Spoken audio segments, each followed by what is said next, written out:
Masdan mo, Pilipino.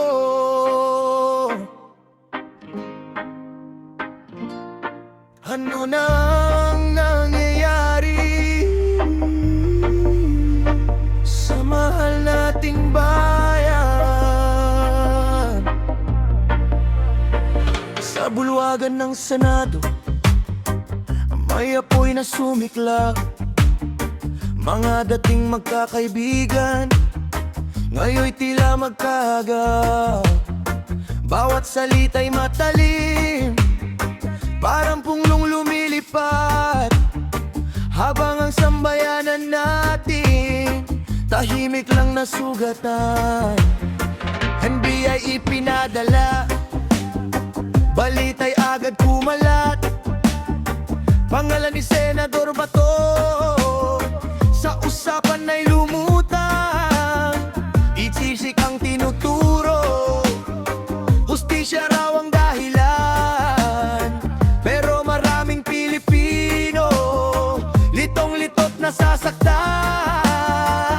May sumisigaw ng tama, may nagsasabing mali, ngunit sa gitna ng inay bayan ang laging ape. Mga lider na inasahan upang tayo'y gabayan, ngayon ay tila nag-aaway sa loob ng kapulungan. Habang preso'y tumataas at hirap ay lumalakas, mga tao sa lansangan papagod na sa kahirapan. Ngunit sa telebisyon, mga yanuan na papanood, mga pangakong dati parang hangin tinatangan. Masdan mo, Pilipino, ang nangyayari sa ating bansa. Sa loob ng Senado, guloy hindi na maitago pa.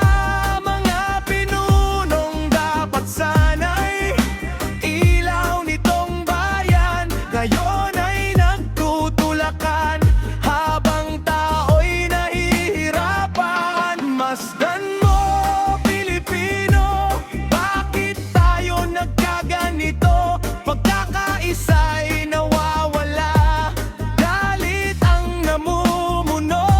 Sa gitna ng kaguluhan, may tanong ang bawat puso, kailan kaya magkakaroon ng tunay na pagbabago? Sa bawat kamera at mikropono, mainit ang talakayan. Mga pangalan ng politiko, paulit-ulit binabanggit lamang. May nagsasabing ipahuli, may sumisigaw ng laban, habang ordinaryong tao'y walang maramdamang katuparan. Mga ama sa kalsada, doble kayod sa maghapon. Mga ina sa tahanan, iniisip ang panggastos bukas ngayon. Kabataan ay nangangarap ng maayos na kinabukasan, ngunit bakit tila kuloan nakikita sa pamahalaan? Sa social media yapoy, bawat kampo'y nag-aaway, magkakaibigan at pamilya, dahil politika'y nagkakawatak. Nakakalungkot isipin ni isang dugugot watawat, pero dahil sa politika pagmamahalan ay nawawasak. Nasaan na ang pangako ng pagkakaisa at pagbabago? Bakit tila bawat linggo bagong gulo ang sumasabog? At ang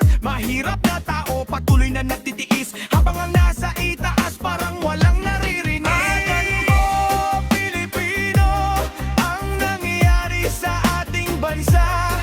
Sa loob ng Senado, guloy hindi na maitago pa.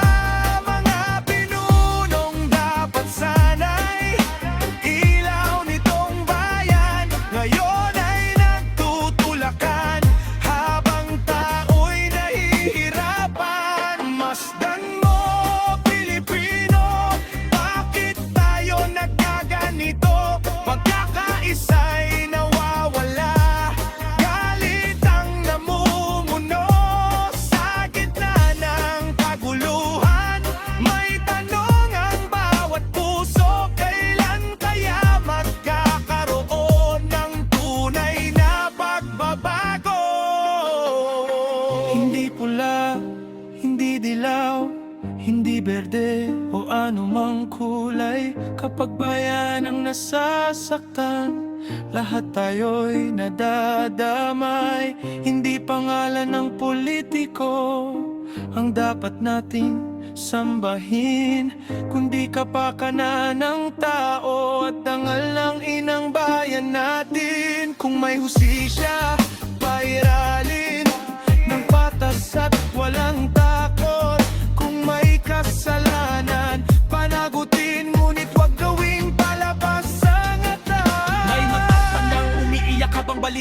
napapanood. Sinasabing noon daw ay payapa kahit mahirap ang buhay noon. Ngayon ay puro sigawan at talit ang maririnig. Parang unti-unting nawawala ang tunay na pag-ibig. Mga kapatatan nagtatanong, sino ba talaga ang tama? Ngingit sa konti ng bangayan, katotohanan ay nawawala. Bawat kampo may sariling kwento, sariling depensa, habang bayan ay lalong nalulunod sa problema. Sa probinsya man o syudad, iisa ang hinaipatraho. Pagkain, katahimikan ang minimithi natin. Ngunit sa taas ng pwesto, tila iba ang laban. Kaya ordinaryong mamamayan, pagod ng umasa minsan. Masdan mo, Pilipino, ang luha ng ating bayan. Mga pangarap ng tao, huwag sana muling mabigo. Masdan mo, Pilipino, huwag mawalan ng pag-asa. Kahit magulo ang paligid at sugatan ng bansa, ang tunay na lakas natin ay nasa pagkakaisa. Kapag puso'y nagtagpo para samahan na Pilipino.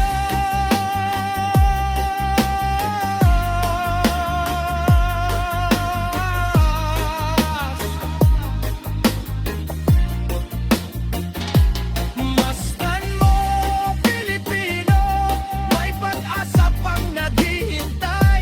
Kapag katotohanan at dangal ay muling ibinuhay. Sa gitna ng kaguluhan, tayo pa rin ang magtatagumpay. Basta't mahal natin ang bayan ng higit sa anumang kulay. Masdan mo,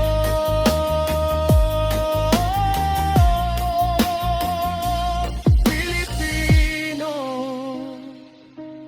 ang nangyari sa ating bansa, at nawa'y dumating ang araw na muli tayong magkakaisa.